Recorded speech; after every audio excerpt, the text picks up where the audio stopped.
चलाया है, देखो घर का कपड़ा पलटी चलाया,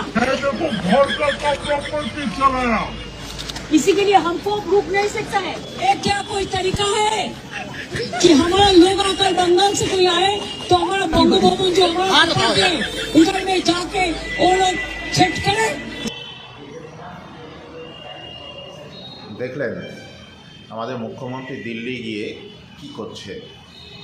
এসআইআরকে বন্ধ করবার জন্য তার যে অপচেষ্টা সেটা চলছে সম্পূর্ণভাবে। দিল্লি গিয়েও সেই নাটকবাজি শুরু করেছেন। সেখানে দিল্লি পুলিশের বিরুদ্ধে বিভিন্ন রকম মন্তব্য করছেন। তা সেখানে কী ধরনের আচরণ করছেন দেখুন। এই পশ্চিমবঙ্গ এই বাঙালি জাতিকে কিভাবে লজ্জিত করছেন বিশ্ব দরবারে, ভারতবর্ষের দরবারে দেখুন। সাংবাদিকরা জানে তিনি দিল্লি যাওয়ার তোড়জোড় করছেন, কিন্তু তিনি দিল্লি এসছেন কাপড় চেঞ্জ করার নাকি সময় পাননি। এই আটপৌরে কাপড়ে তিনি দিল্লি চলে গেছেন। তিনি সেটা আবার দেখাচ্ছেনও। এই বস্তি কালচার যেটাকে বলে আর কি, নির্লজ্জ এবং বেহায়াপনা শীর্ষস্তরে গিয়ে পৌঁছেছেন। সেখানে গিয়ে কাপড় দেখাচ্ছেন, যেখানে তিনি মাইক এবং মাইক্রোফোন নিতে ভোলেন না, কিন্তু কাপড় চেঞ্জ করতে তিনি নাকি ভুলে গেছেন বা সময় পাননি। এটা কখনো সম্ভব? সেই আটপৌরে কাপড় আবার তিনি দেখাচ্ছেন নির্লজ্জের মতো সাংবাদিকদেরকে। এইভাবে এই বাঙালি এবং পশ্চিমবঙ্গকে কিভাবে বিশ্ব দরবারে বারবার অপমানিত করছেন, লজ্জিত করছেন, হাসির খোরাক করছেন বলে বোঝানো যাবে না।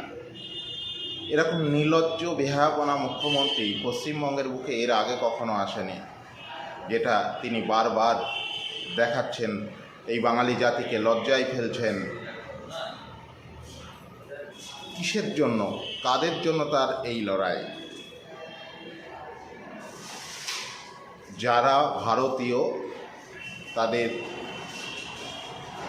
এসআইআরে কোনো বিপদ নেই, কিন্তু কাদের রক্ষা করবার জন্য তিনি বারবার ছুটে যাচ্ছেন। যেখানে তিনি তার বাড়ি থেকে কয়েক কিলোমিটার দূরে আনন্দপুরে অগ্নিকাণ্ডে যেখানে 25 জনের বেশি মানুষ মারা গেল, সেখানে তিনি উপস্থিত হতে পারলেন না। যেখানে বিভিন্ন জায়গায় তিনি লাশ খুঁজে বেড়ান এবং সেটা নিয়ে রাজনীতি করতে যান, কিন্তু এক্ষেত্রে আমরা আনন্দপুরে সে ঘটনা দেখলাম না। কেন? ওয়াও মোমো ফ্যাক্টরির যে মালিক, সে ছিল তার স্পেনের সফর সঙ্গী। তৃণমূলকে ডোনেট করে, মোটা অঙ্কের চাঁদা দেয়। এই জন্যই তিনি মোমো ফ্যাক্টরির মালিকের বিরুদ্ধে কিছু বলতেও পারলেন না এবং স্টেপও নিলেন না। এমনকি অগ্নিকাণ্ডে যে এতগুলো প্রাণহানি হলো, সেখানে তিনি ক্ষতিপূরণ ঘোষণা করেই ক্ষান্ত দিলেন, সেখানে তিনি গেলেন না। এমনকি তার মন্ত্রীরাও পর্যন্ত অনেক পরে গিয়ে সেখানে হাজির হয়েছে।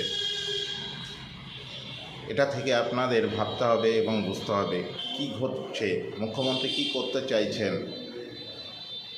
আসলে অপরাধীদের প্রশ্রয় তিনি দিয়ে চলেছেন বিভিন্ন সময়ে তার ভোট ব্যাংককে সুরক্ষা করবার জন্য।